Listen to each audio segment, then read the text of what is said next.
Welcome to the Really Know Your Customer podcast with your hosts, Betsy Westhafer and Tony Bodo.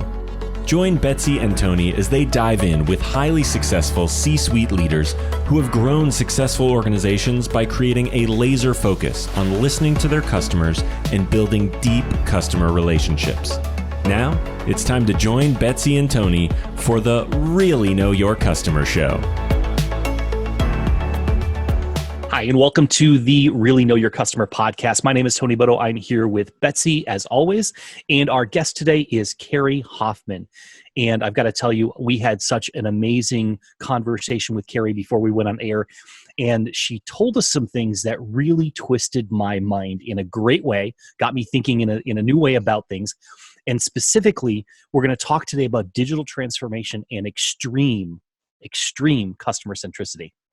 Yeah, I have to say, I am so excited to have Kerrie on the show. We've known each other for a couple of years now. We've had the opportunity to do some projects together. We've traveled together, and I'm just thrilled to death to have Kerrie here. She is one of my mentors and guides and friends. And so personally, I'm just really excited for this interview. Great. I'm excited too. Yeah. So welcome, Kerrie. We're so happy to have you here. For our audience, I'm going to give them just a couple of highlights of your background and your career, but then I'd like you to just tell us a little bit more. So, knowing Kerrie, I know that she is very passionate about business transformation and just getting as many companies as possible to really transform into this new age we're going into. And we're going to talk a little bit about this transformation that we're going through in business right now. She's got a lot going on. She's got several different avenues in which she does her work. And she also has a tremendous pedigree in terms of she was the business unit CIO for Johnson & Johnson as well as Johnson Controls. So with that, Kerrie, I'll turn it over to you and just tell us a little bit more about your background and the work you've done and the work you're doing now. Yes, great. Thanks, Betsy. I really appreciate it. Well, I'm passionate about transformation. So my whole career, I've been doing transformations that have to do with people and have to do with technology. And now I own and co-own two different companies. One is Focal Point Business Coaching, which works with small businesses. And the other one is Get Digital Velocity, and we work with large companies and enterprises. But the focus is the same for all of them. I'm just passionate about getting as many businesses as possible to transform from traditional business that's from the industrial age to digital business, which is in this next stage that we're living in. So Kerrie, tell us a little bit more about specifically what that means, traditional business and digital business. And also tell us why digital business is a people situation, not just a technology play. Yeah, absolutely. So there was this exponential growth in technology, like the growth of technology and new technologies coming out, hit the exponential part of the growth curve almost 2 decades ago now. It became mainstream in 2007, but what this did is it completely changed the way that we work. And so I call traditional business is how we did business in the industrial age, and digital business as how we do business in this next stage that we're in. And one of the key things about the difference in the way we do business is around the customer, and something that I call extreme customer centricity. So go into that a little bit more. What does that mean, extreme customer centricity? Yeah, so the way that businesses need to operate now in this next stage that we're in is they have to be hyper-focused on the customer. A traditional business really works from the inside out, okay? So what that means is like you'll contact a customer and an order will come into your business, and then it goes through all these siloed departments, and out the other end spits a service or a product that goes to the customer. It isn't to say that you're not focused on your customer in a traditional business, but there's this whole process that it has to go through from end to end. Whereas in a digital business with extreme customer centricity, we're working from the outside in. The focus is on the customer. And we actually change the way we work. So we start to organize in these cross-functional teams that are focused on a micro segment of the customer. And you get out of all these departmental silos and you start specifically focusing on a customer and the issues that the customer is having. So one of the key differences is no matter what the size of your company, and this is harder for large companies than it is for small companies, you understand the customer at a very deep level. Everyone in your company touches the customer, and you understand your customer's issues. And now you will solve those customers' issues, whether they have to do with your core product and service or not. Interesting. And that's one of the key pivotal points and differences. So Kerrie, when people do this, how do they get to really know their customer? As you said, they really do. What are some tactical ways they go about that? Yeah, and I love that you asked the question as what are the tactical ways, because we don't have to make this harder than it is. You know, you heard some of the very large companies that I worked for, and the second half of my career was all in IT. Not necessarily the department you think would have customer contact, but I required all of the IT people in my organization to go on customer visits. So actually, and part of the time I was with Johnson & Johnson in the consumer division. So going on customer visits didn't just mean go to, you know, your big box store and observe the customer. It meant actually go with your sales and marketing team and understand how they sell to the customer, and actually talk to the customer and go on those customer visits. And so it is a very tactical thing to do, but it's not necessarily typical. But the sales and marketing teams, for the most part, are very happy to have other people from the company go on those customer visits. So that's a start, right? That's how I started my teams to get to know the customers. Now, we had a lot of work to do to be able to start to form cross-functional teams that are focused on that customer. But that first tactical step is there. And you started to understand the customer at a deeper level. So it's interesting. You talk about these customer visits, and I know Betsy and I, when we were at Profitability, we were looking for stories where companies did that. So it's not just about journey mapping in the boardroom, not actually looking at what the customers are going through, but it's getting out on the floor and seeing what happens. And we opened the book with the story of IBM's CEO, Lou Gerstner, and how he, within his first 100 days or so, required all of his team, his leadership team, to be out there in the field meeting with customers. And then we went later on, we talk about the former CEO of Pepsi and how she and her team would go out to the grocery stores and to the convenience stores to understand how people were actually consuming snacks and buying snacks and looking for snacks so that they could reinvent how they were actually supporting their customers, which were the stores. So it's fascinating to hear you talk about it from that perspective, because a lot of times in the B2B world, I think people get caught up in saying, well, we do business with other businesses. It really isn't the same as B2C. But the reality is most B2B businesses at some point are really B to B to C. There's a consumer somewhere in there. Yeah, that's absolutely the case. And I think some of the work that I did with Johnson Controls very much highlights that. So Johnson Controls, the buildings division, they do building automation systems and HVAC equipment, so heating, ventilation, and cooling equipment. And these things are like huge, right? They're the size of trucks, and they're in basements, or they're on the roof of buildings. And so it's very much a B2B business. But we looked at it as, what are we really selling, right? Are we selling HVAC equipment? Or are we selling comfort in a building, right? And it really is about selling comfort in the building. And so our customers, which were B2B customers, having, depending on the building life cycle, right, might be the owner of the building if the building's already built. Well, the owner of that building needs to make sure that he keeps the building occupied. And in order to keep the building occupied, your tenants have to be happy. So we really learned what our customers' issues were. And in a B2B business, you learn what your customers' issues are, right? And that's a mouthful, right? Your customer's customer. What does that mean? Well, that means our customer is the business owner, or the building owner, and the building owner's customers are the occupants of the buildings. There you're getting close to C, right? B to B to C. Mm-hmm. And so it was critical for us to do that. We had some really interesting things happen. In order to create those HVAC pieces of equipment, they're not standard, right? There's a standard part of them, but then they're customized according to the building. So there's a lot of customization, and there's a computer tool called Configure Price Quote, which helps us define what that HVAC equipment is going to look like.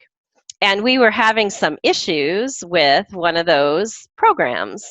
And so we had an emergency, like, suddenly this program isn't working for a part of the business. And one of my director's employees, which is awesome, right? Because we had been doing these customer visits, said, I think we need to go out to our customer, our distributor who's having an issue with this, and see what's really happening. And so they jumped on a plane, and within 12 hours, they were at the customer on a Saturday, helping them with the product. Now, it doesn't matter how long it takes us to fix that piece of software at this point. Mm-hmm. We have built so much value for that customer, and that customer is so impressed that we would do that. Jump on a plane and come and actually see what problems they were having, that they were loyal beyond belief after that. Even so, we turned a situation that was oh my God, the sky's falling, they're not happy with us, they can go into a competitor's product at this point, and we turned it into an absolute positive. That's a good example of extreme customer centricity.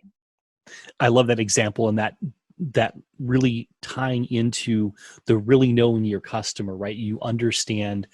We've got to get on site to really understand. It's not good enough just to do a screen share or let me log in and remote into your computer and see what's happening. You've got to go there and see what's actually happening on site. And I think that's such a powerful lesson, especially in today's world. I mean, it's kind of interesting. We're right now in the middle of the lockdown with coronavirus, right? Right. And we'll be out of this eventually. But I think in some way, because we can't do these meetings in person or see the customer journey in person, that people are finding other creative ways to really engage and really connect. And I think this is going to actually catapult us into a new understanding of this idea of extreme customer centricity. Yeah, it absolutely is. And I think there's also, we're also seeing this dichotomy happening, right? And I call it this dichotomy of paths. There's the path to bankruptcy, and there's the path to creativity and innovation, right? And growing your business, even though we're in the middle of this pandemic. And I don't think it matters what your business is. So the COVID crisis, what it's doing is it's giving us a set of obstacles, right? It's a set of obstacles and constraints. But it's only a set of obstacles and constraints if you think that's what they are. If you reframe your thinking and saying instead, these are the new parameters in which I need to work, now you can start to be creative. You also, it's very interesting, you also cannot be creative if you're in a state of fear. And I actually just posted a LinkedIn article about this yesterday. That if you're in a state of fear, there's a part of your brain, the amygdala, that takes over, and it's the fight or flight response. So everyone's heard of the fight or flight response. The reality is, when we get into that mode, our whole entire body is controlled by our brain to either flight, run, or fight, and that's it. And you can't be creative. So you first have to really understand, look, all the obstacles and constraints that I may be feeling are really just a set of new parameters. And now I need to think about my customer and even call my customer on the phone, even if you don't usually do that, and say, hey, you know what? I just wanted to check in with you. How are you doing? What are your biggest challenges right now? I'd love to see how we can help, right? And if you're already a digital business, you're probably automatically doing this, right? Because you're already extremely customer centristic. You already can change your products and services very quickly. You can change to an alternate business model because that's what a digital business does. But if you're not a digital business and you're a traditional business, now's the time. Right? There's never been more perfect time to start testing the waters of how to do this, because you've got a perfect excuse to call your customers and see how they're doing, and really empathetically listening to the challenges they're having, and then figuring out how you can help, even if that is knowing someone who could help them. That's going to build a lot of trust. And then if you go back and you think of all those obstacles and constraints as new parameters, you can start to think of, now what can I do next? And I think there's a great example of this in the restaurant business right now. Kerrie, I read your article yesterday on LinkedIn. It was a great article. I shared it. Give us a couple of the examples that you mentioned in that article about the choice you have to make, the two paths. And Right. You gave a couple of really good examples of what that looks like. Can you share some of those with us? Yeah, I'm going to talk about the restaurant business because I think we can all relate to this, right? So we're seeing a dichotomy of paths in the restaurant business. We're seeing the business owner, who tweets, I'm doomed, we're going bankrupt, I'm laying off all my employees. And then you see the restaurants that are kind of reinventing the way they work. Okay, so I'm not, of course, talking about the restaurants that already had drive-thrus and already had delivery, right? They're fine. But what about the mom and pop restaurant or the fine dining restaurant that only had in-house dining? This is where we're seeing the dichotomy. And those that are really excelling, and there's a source at the bottom of that LinkedIn article where you can directly read an article about this. It's a restaurant in Seattle is the example. They took their fine dining restaurant, they changed their service staff, their waiters and waitresses, to be delivery and drive up. They actually put a quick program in place to order online, but you don't need to do that, right? You have a phone number as a restaurant. People can just call in their orders.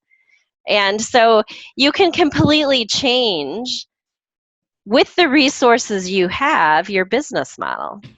And these fine dining restaurants, it's starting to catch on. They're even changing their menu and saying, well, what do people really want at this time? We're seeing all these food packs now, where you can go online and you can order a pack from a restaurant. And like, okay, here's the taco pack, 5 tacos, stuff for a family of 3, stuff for a family of 4. You just order it. Why are they doing that? Because they can very quickly put those together in a way that will work for them and will work for their customers. So completely different paths. The same exact dine-in only restaurant, one failing and one reinventing themselves, with or without technology, right? Start without the technology if you don't have it, add it, and then add it. There are technology companies out there who can create things for you in days and weeks because they're completely digital and using modern technology. And there's even one out there that'll help with putting online ordering up for you in just a couple of weeks. So that's just one of the examples of how you can take these constraints and obstacles and say, okay, these are my new parameters. Now, what do I need to do? Incidentally, I read I can't remember which source I put in the LinkedIn article. There was another article on a restaurant in Seattle that, one was San Francisco, one was Seattle. There's a taco place in Seattle that was dine-in only, and their business for the last 3 weeks is quadrupled what it was the previous year. They're actually growing their restaurant business in the crisis. Isn't that amazing how mindset is everything in this? Oh my God, absolutely. And having a digital mindset is so important. And a digital mindset isn't what you think. I have these 5 parts of a digital mindset, and one of them is technology. But I think the most important one is a mindset of abundance. It's believing that there's an abundance out there. And although our abundance shifted dramatically with what we're undergoing in the entire world, there is still an abundance out there. There's an abundance of needs. There's an abundance of ways that you can approach it to be able to get there. And I think we're seeing that in the whole, we're seeing a lot of companies now stepping up and starting to make ventilators that have never made ventilators before. And that's an idea of abundance. I threw an idea out there on the article and said, what if we took, because people will say, well, Kerrie, Las Vegas is shut down, so they're just doomed. I'm like, are they really? Because there's Amazon hiring 100,000 workers. There's grocery stores hiring right now just to keep up with the load. What if we actually created a way to be able to take the employees from one industry and lend them to another industry while this is going on, and then take them back after? Because all these employees that are needed right now in the industries really to get food, right, out to people, they're not going to need them when we come out of this. They're not going to need all those people, so they're going to have to go back. So why don't we create ways to make that easier, right? So that's just an idea I threw out there. And I have a theory about idea. Whenever I come up with an idea, someone's already thought of it, and it's happening somewhere out there. That's my theory of when I come up with an idea. It's never unique. It's interesting. You talk about the hotel industry, and you talk about Las Vegas. So I spent a good portion of my career in hospitality, working for Gaylord Hotels, and I've consulted for hotels after that. And one of the things that I know, the mindset for most hoteliers, is it's about the building, the physical asset, and they invest all this money in, the room in a typical hotel like in Las Vegas could be $400,000 to $500,000, to build that room, the hallways, the associated, structure and all that. And they think about the marble countertops and all of that, but they don't realize that the experience is really about the human connection. It's Absolutely. about the immersion that people have while they're there.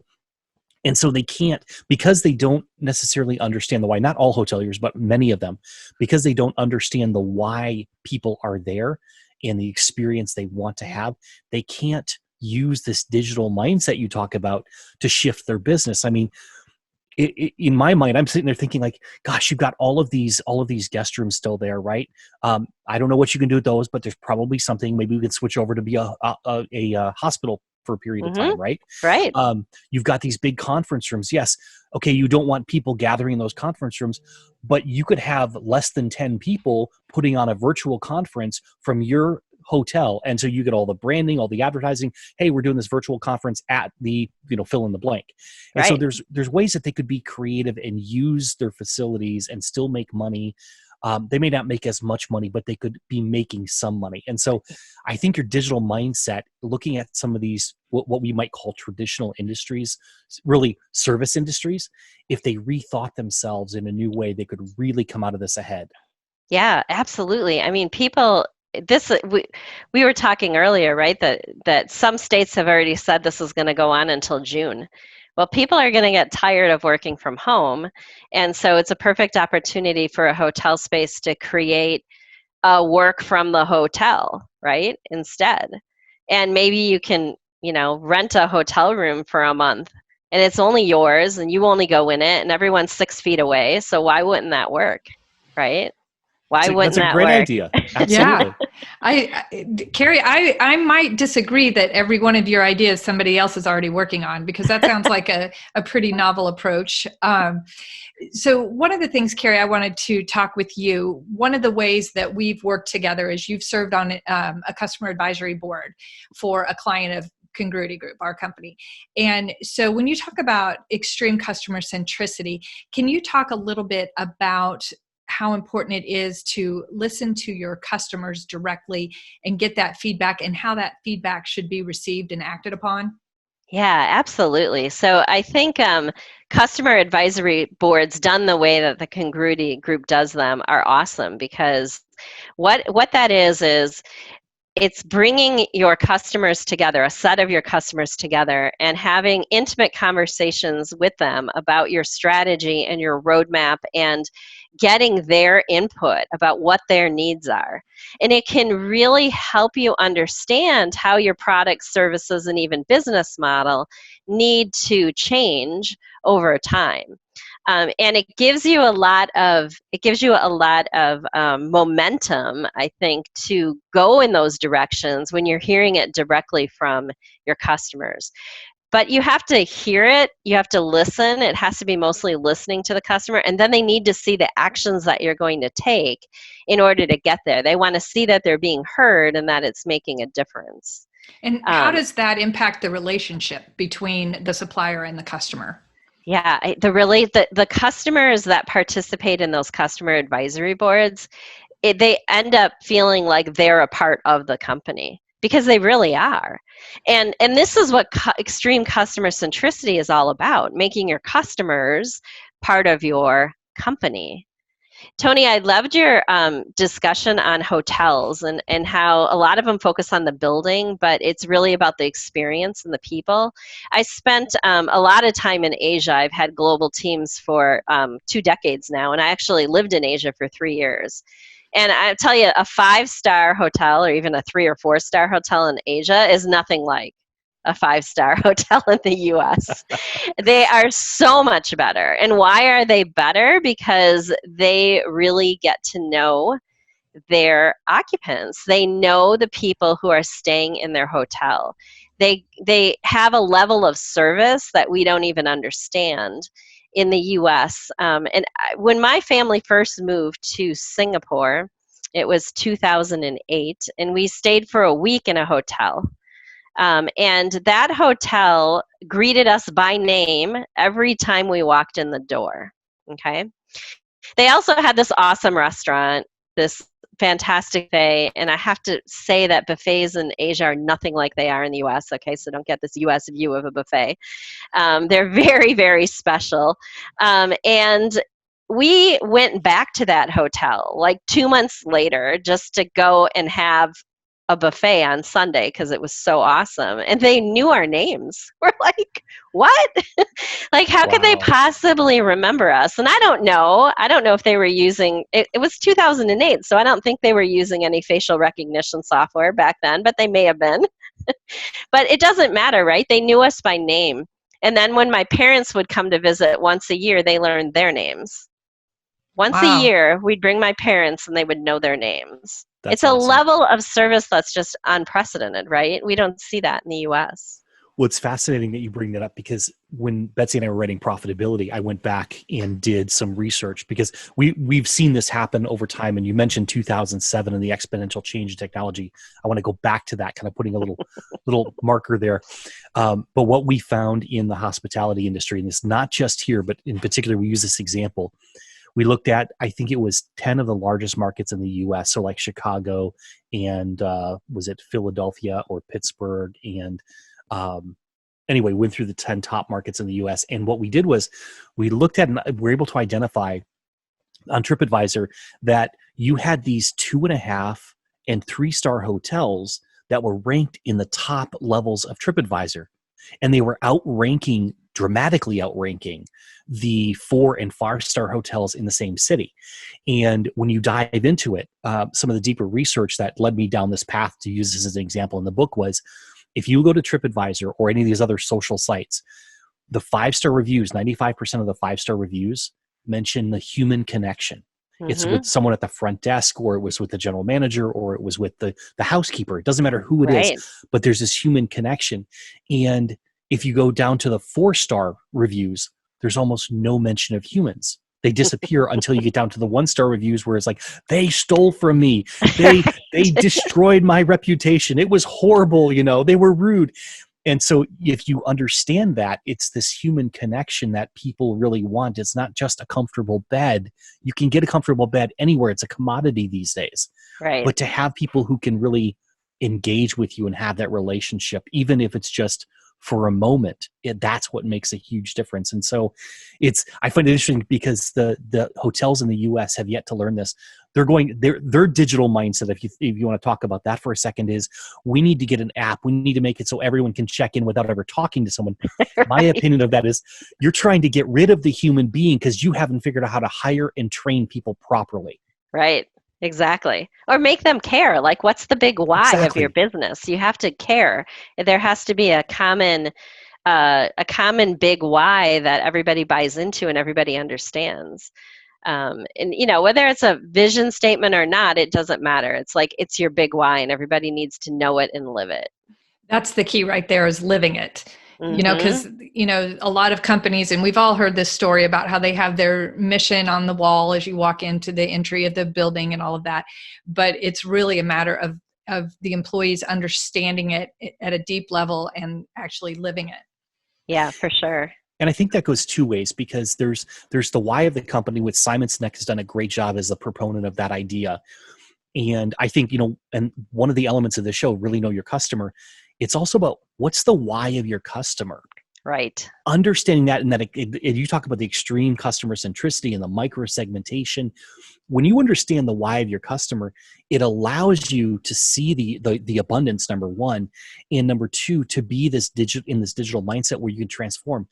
As an example, I've been working with some clients that are in the health and well-being space. One of them is a yoga studio, and they have their why, or their customer's why, is about community. It's not just about the yoga and the health and well-being, it's about community. And so we did some strategy sessions the moment that we saw what was happening, and it was likely that they were going to have to close down. This is about a week before they actually had to close.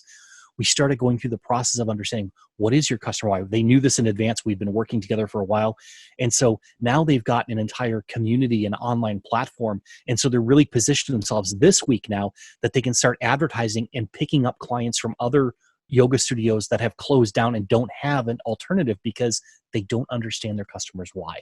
Right, exactly. And that community is so key. And you can do online yoga. Who can't do online yoga? And why wouldn't your customers want to be together when they do it like they usually are? Right? Absolutely. Otherwise, they wouldn't have been to the yoga studio. Exactly. So, they see each other on Zoom or whatever technology you're going to use. And so they feel at least a connection. And what's fascinating is the feedback that they're receiving from their customers, their members, is like, thank you so much for doing this. There's this desire for connectivity and community because we're all isolated right now. Right. And a little bit of normalcy, right? Because going to the yoga studio was part of their routine. And if you you still need a routine. And so if that routine can have some of the same things, even if it's in a different way, then you're achieving that. Exactly. That's where that digital mindset of being able to think about your business in a different way and still achieve many of the same outcomes from the customer's perspective. Right. Another part of the digital mindset is a comfort with ambiguity. And so we're in a very ambiguous situation with everything that's happening, and it's throwing people for a loop. But if you're comfortable with ambiguity, and this thing called VUCA, volatility, uncertainty, complexity, and ambiguity, then you can say, okay, I'm in this situation with all this ambiguity. I've gotten good at it. I've got a mindset that I can handle this. And so then you can, again, be creative and come up with solutions. Kerrie, where do you see, how do you see this pandemic impacting your mission of trying to help companies transform? So, so for me, this is like everyone's gotten a shot in the arm that, oh my God, I do need technology, right?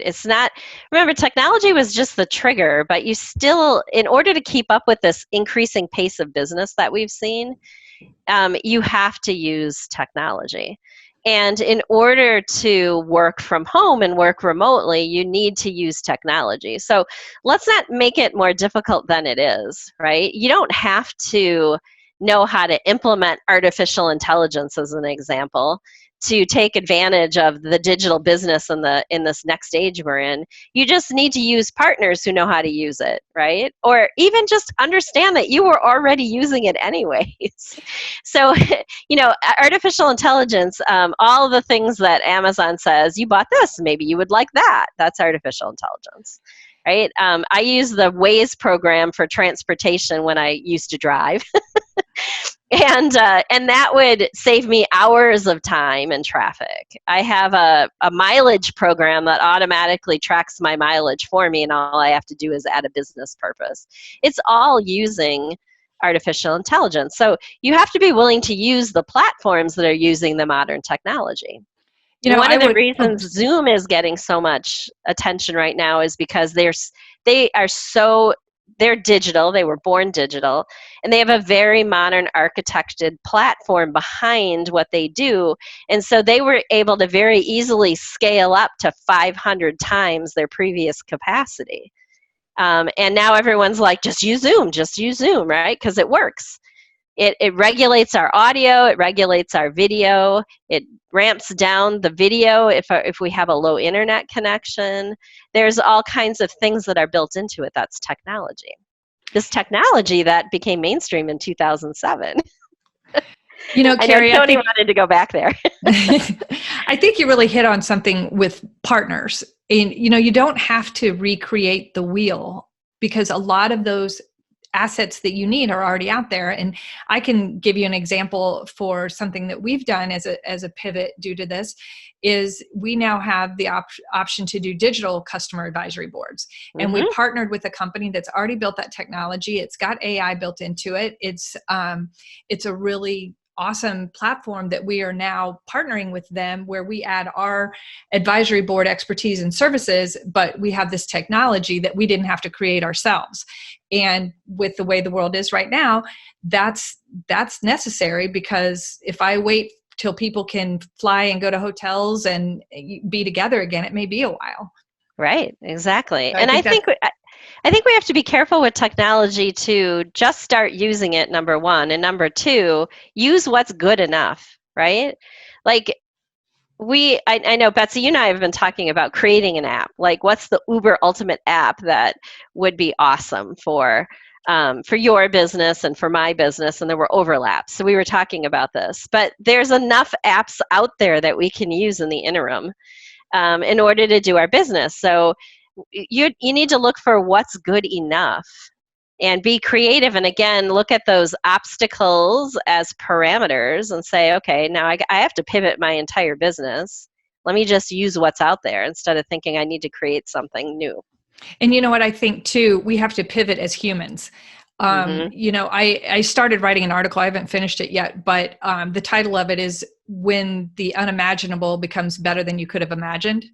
And in the story I'm telling is about my son's wedding, where I could have never, it was unimaginable to me that I wouldn't be able to be there for his wedding. And then the way it all played out, we watched via Zoom. It was a beautiful, intimate moment between the two of them. They're happy as can be, because now they're done worrying about all of this, and they can just get back to, their daily lives. And it was more beautiful than I could have imagined. So I think not only do we have to pivot as businesses, but we have to pivot as humans and realize that, I had this limiting belief that the world would crash to a complete stop if we didn't have the wedding that we'd been planning for 18 months. But in reality, it was just a limiting belief, because we ended up having a wonderful outcome for this. So I think that was, something that really struck me about what you said. Yeah. So, you just took the path to bankruptcy is really the path to stopping, right? It's a path to stop, or it's a path to go forward. Those are the two paths. And that is a perfect example personally, because there's a lot of people canceling their weddings, postponing their weddings, but then there's the people having them, and they're having the most historic weddings ever. Right? And the stories they'll be able to tell their children and grandchildren about how their wedding happened. And I think too, as business leaders and as people, we need to be okay with stuff that we weren't okay with a month ago. Exactly. We just have to accept the things that are different and out of our control, and just be okay with things more than being so locked into what we think should happen. Well, and this is one of the things I love about what's happening. I'm the ultimate optimist, so I'm always going to see the bright side. But I've been allowing people in my teams to work at home for decades. And I was always very tolerant of the dog in the background, the kid in the background, But you'd be in a room with other people, with people working remotely on the phone, and a dog would bark and people would go, ooh, like, why is that a problem? And I love it because now it's not a problem. In fact, people are picking up their pets and showing them on the camera, right? To say, hey, meet my pet. We're having it's weird. We're having a more human experience in some ways, even though we're remote. And we have to use those ways to have a human experience. So even before we were officially locked down, right, we were supposed to only be going grocery shopping. But of course, people were doing much more than that. But on both sides of my family, we were staying at home. And so we had a 6-family FaceTime call because everyone happened to have Apple phones with my side of the family a couple Friday nights ago. And then we had a virtual pizza night with my husband's side of the family because we have pizza night every once in a while. And it's funny, the first thing everybody on my husband's side of the family was thinking about, including us, is how can we do pizza night? We still have to do pizza night. So we did pizza night on Zoom. And it was awesome. It was an hour and 45 minutes of conversation and people saying, you look funny eating pizza over video. Well, yeah, you do look kind of funny eating on video. But why not, right? And you know what? You have to proactively look for those opportunities. So last night, my husband and I played Yahtzee with our grandkids over Zoom because we can each roll our own we can keep our own score. It's one of those games that you don't have to all be together. So what are some of those other games? And tonight we're starting a chapter book, and I'm going to be reading to them a chapter book, a chapter a night. But that's what I love about what's going on, because I think it's forcing people and business owners to be creative where they didn't know they had the capacity to be creative. They're being forced to be creative. Right, exactly. And I think we're starting to get a critical mass of people who are in this mindset, right? That we can not only can we get through this and will we get through this, but we can be better off through this. And so I think, just helping other people understanding what they can do, whether it's personal or business, is really important right now, because my main point of my article I posted yesterday is we have to keep the economy flowing, okay? So we have to stay safe and we have to keep the economy flowing. We can't kill the economy because of this, and we don't have to, as long as we're taking all the obstacles and constraints and reframing those as the new parameters in which we need to work. I think one of the things that really strikes me in our conversation here, Kerrie, is that Betsy and I have talked a lot about the transformation economy in profitability. And that's something I've been talking about for well over a decade now. It goes back to the book, The Experience Economy, which was written in 98 or 99. And Pine and Gilmore, great, brilliant gentlemen. And they had this idea that, there's these 5 stages of economic growth that we've seen. It's from the commodity economy to the product economy to the service economy. And we were in the experience economy in the late 90s and all the way up to now. And so, customer experience is the outcome, if you will, like almost like a manifestation of being in the experience economy. Well, I've been talking about this for, like I said, at least 10 years now, that we're actually the transformation economy, which is the 5th stage that they just briefly touch on in the original book. The transformation economy is actually emerging, and it has been for a while now. But what's the difference between the experience economy and transformation economy? I think it's part of what you're talking about. The experience economy is all about making memories and selling feelings. What are people going to feel? The transformation economy is where the customer is actually the product, because you're transforming who they are in the process of delivering your product, services, and experiences. You're guiding them from the self-identity they had. This is really where it comes down to. We all had a self-identity. We all had an identity of how we fit in the world, in business and personal life. And we're radically redefining that over the last few weeks here, because we have to. Because it's the path to bankruptcy is the path of saying, this is who I am, this is my identity, this is how I work, this is how I live, this is how I engage with my family. We are being forced to transform that. And so it is, I think, going to catapult this whole idea of the transformation economy that Pine and Gilmore talked about 20 some years ago into the limelight, where people are like, gosh, what we're actually selling is not a product or a service or a commodity or an experience. We're helping people transform into who they want to be. Right. And that's what Zoom is. I mean, Zoom allowed Betsy's son and daughter-in-law to become a married couple with their family involved, right? I mean, that is something that Zoom doesn't have anywhere in their mission statement, I'm sure. Exactly. And everybody had a front row seat. How cool is that? Exactly. And yeah, so it's just, sorry to interrupt, Tony, but one of the coolest things was the virtual background that Zoom allows you to have. Many of us that were watching the wedding grabbed an image from the venue where they were supposed to get married and used that as our virtual background. Now, I doubt that Zoom could have ever imagined that would be the scenario when they were crafting the technology to go behind this virtual background thing they have. but it's just how things are evolving in such a cool, creative way. And I agree with you, Kerrie. I think we're gonna have some really phenomenal outcomes from this. And one of the other things, real quick, I was just going to mention is sometimes when you read articles about companies and how they got to where they are now, a lot of times they started off making something completely different than what's made them super successful. You see that all the time in articles. Yes, you do. You do. Well, the whole idea of virtual, I've been fascinated with virtual reality for, I think it's over 2 decades now. It's been out there that long. There is something called Second Life that's been out there for a long, long time.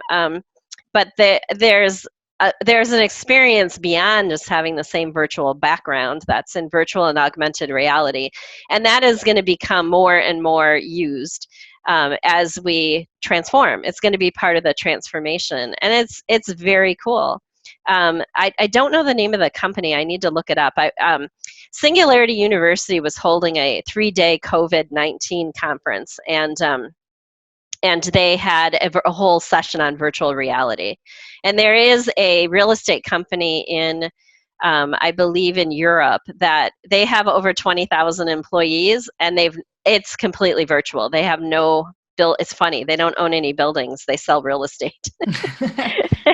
And they're completely virtual. So we're going to start seeing that coming too. And that goes back to just this exponential growth in technology we've been seeing. And I don't know, Tony, if we have time to talk about 2007, but let's hit on that, because 2007 in my world from a customer experience perspective is significant. And the first book I wrote actually taps on this topic. 2007 is when the iPhone came out. Mm-hmm. And it coincided with the recession. And so I talk extensively about that, but I want to hear your perspective of what happened in 2007 and why it was so significant. Yeah. So, well, my perspective, actually, I have to reference a book on this because, and it's not one that I wrote, but I think most people know Thomas Friedman because he wrote the book, The World is Flat. That's decades old now. He also wrote a book called Thank You for Being Late. And in that book, he has a whole chapter that's called What the Hell Happened in 2007. Pardon my French, but that's what the chapter is called. And not only did the iPhone come out in 2007, but IBM Watson started to be worked on. LinkedIn and Facebook became popular. GitHub, which is a site for code and collaborating on code, came about. There are dozens of technologies, both computer and energy related, that all hit an exponential part of the curve in 2007. And so the significance of 2007 is these technologies that had been being developed for almost a decade by that point hit the mainstream. And people started using them, and they started to get combined into platforms, and they started enabling us. And it was fascinating for me to live in Asia in 2008, 9, and 10, because Asia was adopting these technologies much faster than the rest of the world. And I worked in a multinational company at that time, and which totally understood global, but we still called certain countries emerging market countries. And I'm like, guys, there are no emerging countries anymore in Asia. There's still some emerging countries in Africa at that time, but there's no emerging countries in Asia anymore. There are emerging parts of those countries, but those countries were well beyond what was happening in the West at that point. And so as an example, there were several countries in Asia in 2008 that were doing banking on their phones. They actually skipped credit cards because people used to keep money under their mattresses, and then they went to banking on their phones. In order to make an appointment in Singapore, it was all through text. Now, the iPhone did not come out in Asia until 2008. It was a year later. But they already had semi-smart phones that they were using. So when I got there, I was told, well, you need to pick your phone. I'm like, okay, like what is it, a BlackBerry or, flip phone, right? No, my administrative assistant gave me a spreadsheet of 60 phones to choose from. I'm like, what the heck? So they were using their phones at that time for not only voice and text and email, but at least 10 more things. they were using their phones for. So the transformation started in Asia, I would say about the same time technology hit the exponential part of the curve. They had this hunger, right, of being emerging markets. They had this hunger of bringing, 80% of their population who used to not be in the lower class and bringing them into the middle class and the upper class. And by 2008, the middle and upper classes of China were bigger than the whole population of the United States. So we kind of had our eyes closed back in the West. And I just think there's so many examples. We brought that example up earlier of hotels, right, being so much better. Like they were already much more into the experience economy at that point, and they were already in the transformation economy. And so we're seeing some of the Asian countries really be able to react, right, to the pandemic that's going on. So they can set up a hospital in no time. Have we been able to do that in the West? Not really. They're much better wired. They skipped wires in a lot of places and just went to Wi-Fi. There's a lot of parts of Asia that don't have electricity, but they all have phones because they had 10 years ago, 15 years ago, they put a pole with a solar panel on the top, and in the center of the village is where you charged your mobile phones. Everybody had mobile phones, even though they didn't even have electricity. Now that's taking a different approach to your obstacles, isn't it? And saying these are just new parameters. Yeah, absolutely. Kerrie, quick question for you. We're going to shift a little bit. We like to ask our guests, what do you do with regard to supporting your community? Is there an organization that you're heavily involved in that you want to give a shout out to and tell us a little bit about them? Yeah, I'd love to. I'm actually heavily involved in two. One is the United Way, the local United Way. We have a group within there called Technology United. So it's similar to other affinity groups within a United Way, like Emerging Leaders or the Women's Group.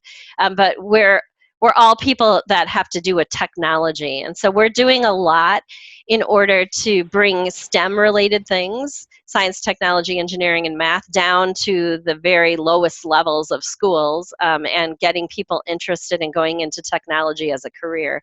If there's one career that's growing rapidly, it's definitely technology, right?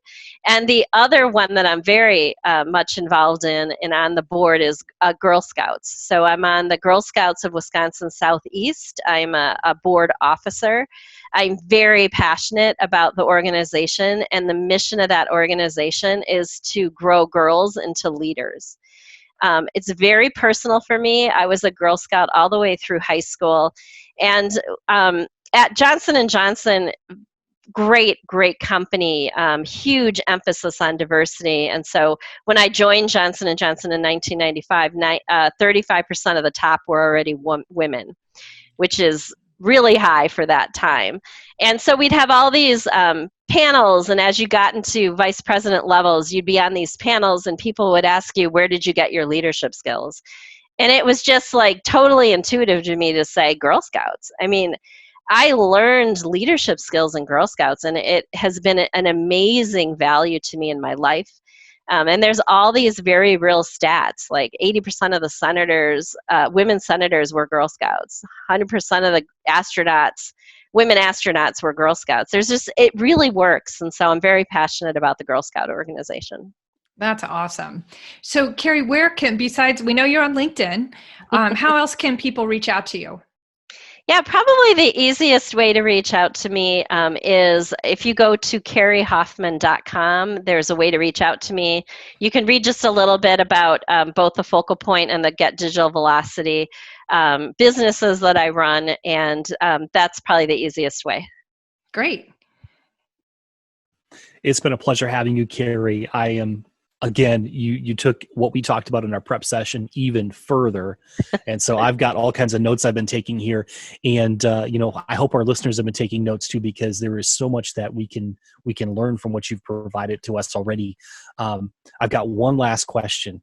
Are you a Packer fan? I have to be a Packer fan. I grew up in Wisconsin, so yes, absolutely. I understand. But I would have to admit that I'm more of a baseball fan than a football fan. So okay, fair enough. Great. Well, Kerrie, thank you so much. It is truly our honor to have you on the show. And we talk at every episode about how we want people to not only just listen to this show and absorb the knowledge that our guests have to offer, but also to take action. And I feel like you gave us so many ways that really help people take action. Particularly what stands out in my mind is go out in the field with your with your sales and marketing people. That's something that people can do.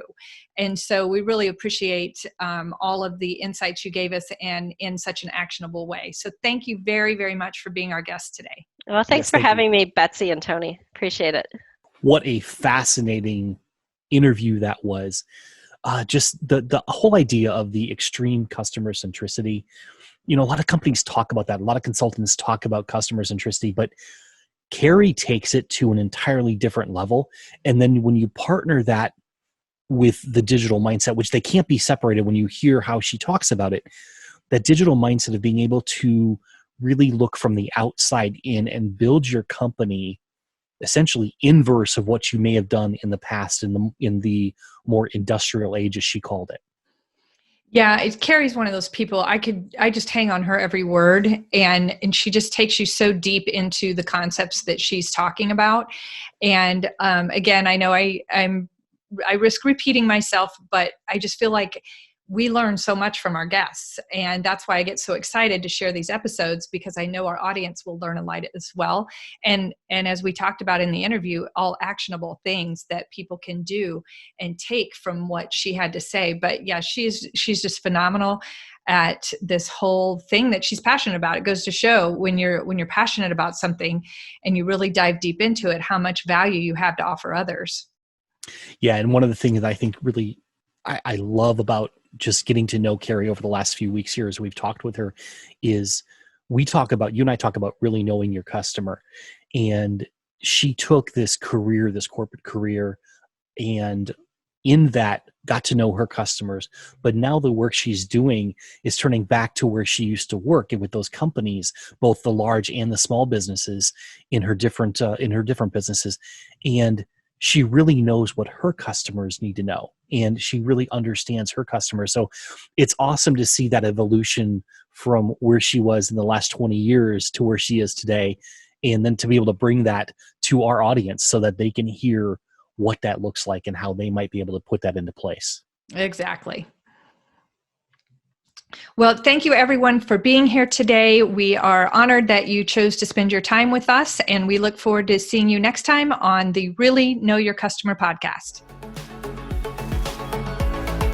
Thanks for joining us for this episode of Really Know Your Customer. We hope you gained a lot of value from being here today. If you want to learn more about the work Betsy and Tony do to help their clients thrive, visit Betsy at thecongruitygroup.com and Tony at tonybodo.com. See you next time on the Really Know Your Customer show.